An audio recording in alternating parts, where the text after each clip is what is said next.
Good morning, welcome back to my YouTube channel. If you're new here, so am I. I've only been here for a few weeks, but I've been on YouTube for a long time. But anyway, I'm Steph. Hi, this is my first grow season. I've just started a garden. Last year I was diagnosed with a disability that affects my physical movement and ability to walk at times. And today is one of those days where it's just very painful. Today is one of those painful days, so I'm going to spend the day planning and preparing and taking some of my ideas from my imagination, putting them on screen or on paper. We've yet to decide. We're not going to be spending much time outside at all today. Mother Nature is, let me show you. Let me just show you what happened. So we are still snug. You can see us, look, there we are. There's our reflection. We are snug behind the glass in the kitchen. Oh my gosh, where's my shade? My lampshade has blown off the, oh Lord. Anyway, listen, it's been stormy, windy, stormy, windy.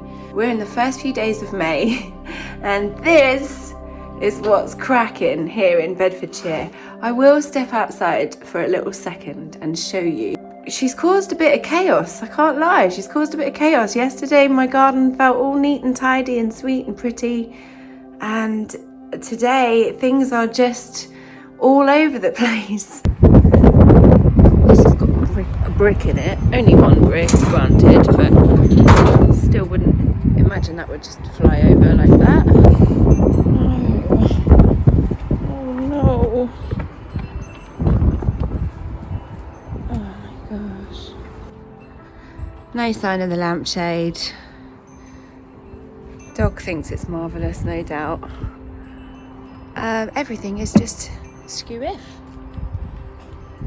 That was nailed up there. Well, anyway, the good news is that my structures, my arch has stayed up.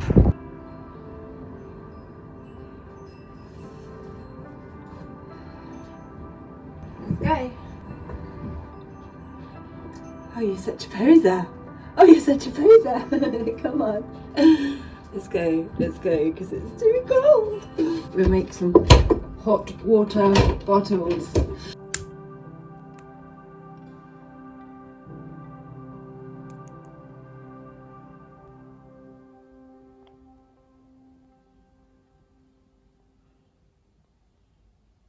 So what I'm going to do is I'm going to show you on this big panoramic photograph that I took months ago.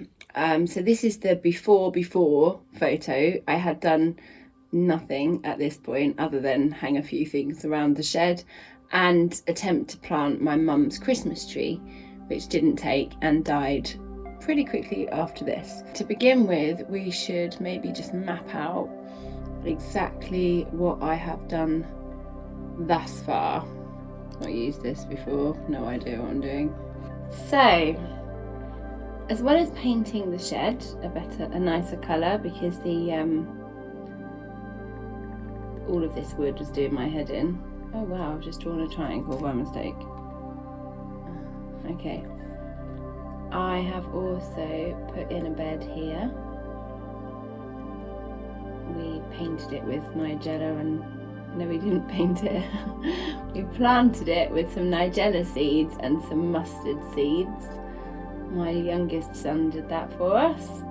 Then on this wall we have our pea bed, and that is the bed where I've used the old bed spring thing, and the intention is that they grow up on here. This thing isn't as sensitive as I thought it would be, so that will complement my great drawing skills. So then we have a bed kind of here that's like a circular bed. Oh, come on. Let's try that again. Okay, so this is the bed where my other son has planted a couple of bean plants, and this is the round bed here. Then I went in and I put a bed here, It's so slow. It's doing all the undoings that I tried to undo. All right, maybe I just need to be patient with it. I'm just going to try really hard to be patient.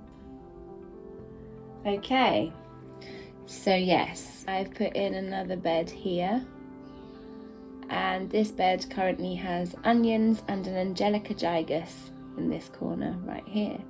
So I can't show you the fairy garden too well because that's over here on the other side of the conservatory, so you wouldn't be able to see it that well. But here I have built a little arch out of some wire and bamboo. This part is dedicated to the fairies. There's a little pond here that I've put in now, and then another bed here to grow stuff because I thought this is quite a good sunny spot. Yes, so I have a bed there too. So these are all pretty small beds, and they all need a little bit more work.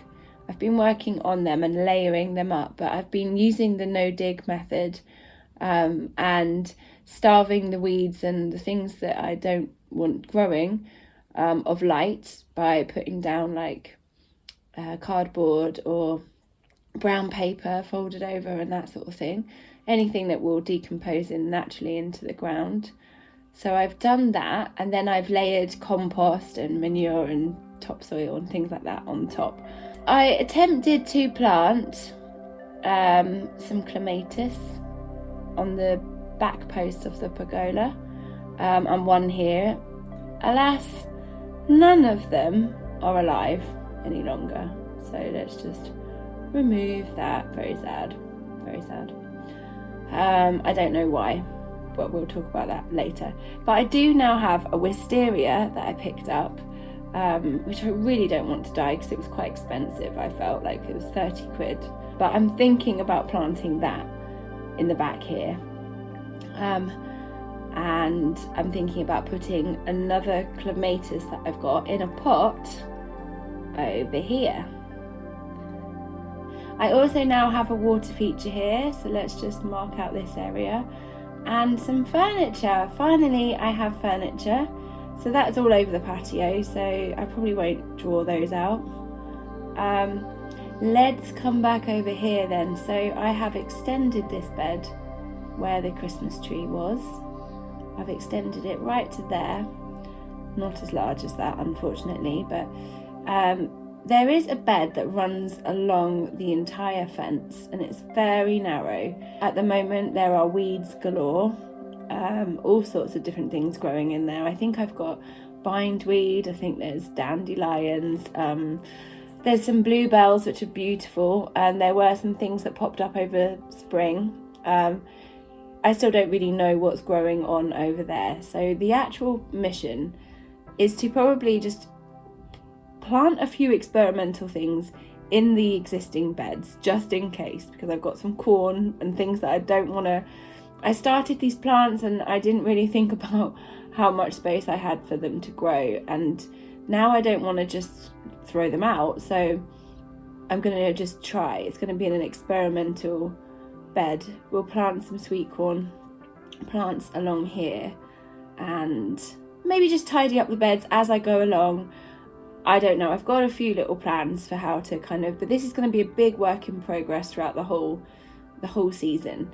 So these beds are where I'm growing things, and now that tree is no longer there, I have planted a pink peony. Oh, hang on a minute, I forgot to tell you that there's also another bed here, a little miniature something or other. And my plan is to have the obelisk that I've got, the structure, growing next to it. So the next part of my plan, I have many tomato seedlings which have germinated and begun to grow, and I hadn't expected to have that many, and I wasn't sure where to put them, and I've just had this idea. I've got quite a few pots, so the idea is I'm going to put my pots along like this, and this is going to be where the tomatoes go. I'm not sure exactly how many I've got, but let's just imagine that they're in pots there. I've got a little structure thing that I'm going to put up here. It's like a bamboo cane that will hopefully give them a little bit of support. And I was thinking also of making these pots bottomless, so just somehow removing the bottom of the pots and leaving them on the lawn with a view to creating another bed here, because I think this would be quite a good grow space. Because of my physicality, mobility, and the fact that this is a work in progress, I don't want to bite off more than I can chew, and I'd like to try to keep everything relatively close to the house. So tomatoes along there is what I'm thinking, a tomato wall. I've got a salad drawer, upcycled drawer of salad here. Whoopsie. There we go, we'll leave it at that. And there's also a rose growing here that you can't see so much in the picture, but there she is.